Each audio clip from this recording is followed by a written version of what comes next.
Arrête de croire que la pauvreté est une malédiction. Ce n'est pas le destin, ni la malchance, ni le système. Dans la plupart des cas, la pauvreté, c'est une habitude. Et tant que tu garderas ces habitudes dans ta vie, tu resteras bloqué, peu importe combien tu gagnes. La première erreur qui te rend pauvre, c'est de dépenser avant d'investir. Beaucoup de gens gagnent 100, dépensent de 90 et se félicitent d'avoir économisé 10.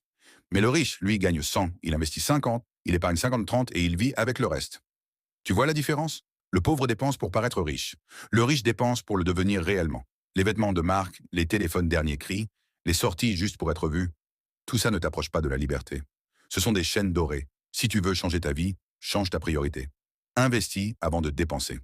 Parce que tant que ton argent travaille moins que toi, tu resteras prisonnier du même cercle. La deuxième erreur, c'est de penser à court terme. Beaucoup de gens ont une mentalité de survie. Ils veulent tout, tout de suite. L'argent vite, les résultats vite, la reconnaissance vite. Mais la richesse, la vraie, ne se construit pas dans la précipitation. Les gens riches plantent des graines. Ils acceptent d'attendre, de travailler, de recommencer. Pendant que les autres cherchent un moyen de doubler 100 euros en une semaine, eux apprennent à transformer 100 en 10 000 sur plusieurs années. La pauvreté, c'est la récompense de l'impatience. La richesse, c'est la récompense de la vision. Si tu veux être libre demain, il faut que tu sois prêt à être discipliné aujourd'hui. Parce que chaque sacrifice que tu fais maintenant construit ton confort futur.